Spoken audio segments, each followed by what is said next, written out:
Hi friends. പലപ്പോഴും ഫേസ്ബുക്കിൽ പരസ്യം ചെയ്യുന്ന സമയത്ത് നല്ല റിസൾട്ട് കിട്ടുന്നില്ല, അല്ലെങ്കിൽ പ്രൊഡക്റ്റ് സെയിൽ കിട്ടുന്നില്ല എന്നൊക്കെ ഒരുപാട് കംപ്ലയിൻസ് പറയാറുണ്ട്. ഇതിന്റെ പ്രധാന കാരണം പരസ്യം ചെയ്യുന്നുള്ള ചെറിയ ചെറിയ മിസ്റ്റേക്കുകളാണ്. ഇന്ന് ഏറ്റവും കൂടുതൽ ആളുകൾ വരുത്തുന്ന ഒരു മിസ്റ്റേക്ക് അല്ലെങ്കിൽ കൂടുതൽ പൈസ നഷ്ടപ്പെടാൻ കാരണമാകുന്ന ഒരു കാര്യം ഞാൻ നിങ്ങളുമായിട്ട് ഷെയർ ചെയ്യാം. പലപ്പോഴും നമുക്കറിയാം, ആഡ്സ് മാനേജർ വെച്ചിട്ട് നമ്മൾ പരസ്യം ചെയ്യുന്ന സമയത്ത് അതിൽ 3 സെറ്റായിട്ടാണ് നമുക്ക് ആ ഒരു ക്യാമ്പയിൻ വരുന്നത്. ശരിക്കും പറഞ്ഞു കഴിഞ്ഞാൽ ക്യാമ്പയിൻ, ആഡ് സെറ്റ്, ആഡ്സ്, ഇത് നമുക്കെല്ലാം അറിയാവുന്ന കാര്യമാണ്. നോർമലി ആഡ് സെറ്റിലാണ് നമ്മളെ ഓഡിയൻസിനെ സെറ്റ് ചെയ്യുന്നത്. പലരും ചെയ്യുന്നൊരു മിസ്റ്റേക്ക് എന്ന് പറഞ്ഞു കഴിഞ്ഞാൽ, നമുക്ക് അറിയുന്നതും സംശയമുള്ളതും ഒക്കെ ആയിട്ടുള്ള ഓഡിയൻസിനെ ഈ ഒരു ഒറ്റ ആഡ് സെറ്റിൽ സെറ്റ് ചെയ്യും, എന്നിട്ട് പരസ്യം ചെയ്യും.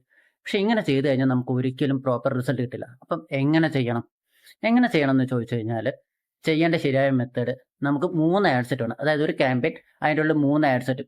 ഫസ്റ്റത്തെ ആഡ് സെറ്റിൽ നമ്മൾ കൊടുക്കേണ്ടതെന്ന് പറഞ്ഞു കഴിഞ്ഞാൽ നമ്മളെ വാം ഓഡിയൻസിനെയാണ് ആഡ് ചെയ്യേണ്ടത്. അതായത് ഓൾറെഡി നമ്മളെ ഫോളോ ചെയ്ത ആൾക്കാർ, അല്ലെങ്കിൽ നമ്മളെ വെബ്സൈറ്റ് വിസിറ്റ് ചെയ്ത ആൾക്കാർ, നമ്മളെ പേജസ് അല്ലെങ്കിൽ പോസ്റ്റിനൊക്കെ എൻഗേജ് ചെയ്യുന്ന ആളുകൾ, ഇങ്ങനെ നമ്മളെ വാം ഓഡിയൻസിനെ ആഡ് ചെയ്യാം. രണ്ടാമത്തെ ആഡ് സെറ്റിൽ നമ്മൾ ആഡ് ചെയ്യേണ്ടതാണ് കോൾഡ് ഓഡിയൻസ്.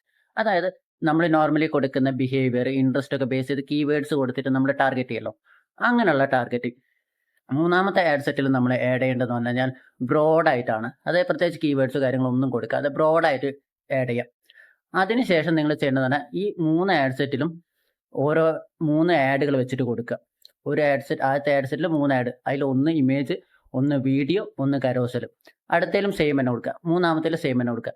ഇങ്ങനെ ചെയ്ത് നിങ്ങൾ പബ്ലിഷ് ചെയ്യുന്ന സമയത്ത് നിങ്ങൾക്ക് ഇതിൽ ഏത് ക്രിയേറ്റീവാണ് നല്ലോണം റൺ ചെയ്യുന്നതെന്ന് അറിയാൻ മാത്രമല്ല, നിങ്ങൾക്ക് ഇതിൽ ഏത് ഓഡിയൻസ് സെറ്റാണ് കൂടുതൽ പെർഫോം ചെയ്യുന്നതെന്നും ഏത് ഓഡിയൻസ് ഗ്രൂപ്പിൽ നിന്നാണ് നിങ്ങൾക്ക് കൂടുതൽ പർച്ചേസസ് അല്ലെങ്കിൽ റിസൾട്ട് കിട്ടുന്നതെന്ന് കൃത്യമായിട്ട് അറിയാൻ പറ്റും. ഇങ്ങനെ അറിയുന്ന വഴി നിങ്ങൾക്ക് അടുത്തൊരു ക്യാമ്പയിൻ ചെയ്യുമ്പം നിങ്ങൾക്ക് മാക്സിമം ബഡ്ജറ്റ് നഷ്ടമാവാതെ നല്ല റിസൾട്ട് ഉണ്ടാക്കാൻ സാധിക്കും. ഓക്കെ, അപ്പോൾ അടുത്തൊരു ക്യാമ്പയിൻ ചെയ്യുന്ന സമയത്ത് ഈ ഒരു കാര്യം ഒന്ന് ട്രൈ ചെയ്ത് നോക്കുക. ഇതുപോലെ നല്ല ഇൻഫർമേഷൻസ് കിട്ടാൻ വേണ്ടി ചാനൽ സബ്സ്ക്രൈബ് ചെയ്യുക, വീഡിയോ ഇഷ്ടപ്പെട്ടാൽ ലൈക്ക് ചെയ്യുക, നിങ്ങളുടെ അഭിപ്രായങ്ങളും സംശയങ്ങളും കമൻറ്റ് ചെയ്യുക. അതുപോലെ തന്നെ അഡ്വർടൈസിങ് ചെയ്യുന്ന, ബിസിനസ് ചെയ്യുന്ന നിങ്ങളുടെ ഫ്രണ്ടിലേക്ക് ഈ ഒരു വീഡിയോ ഷെയർ ചെയ്ത് കൊടുക്കുക. Thank you.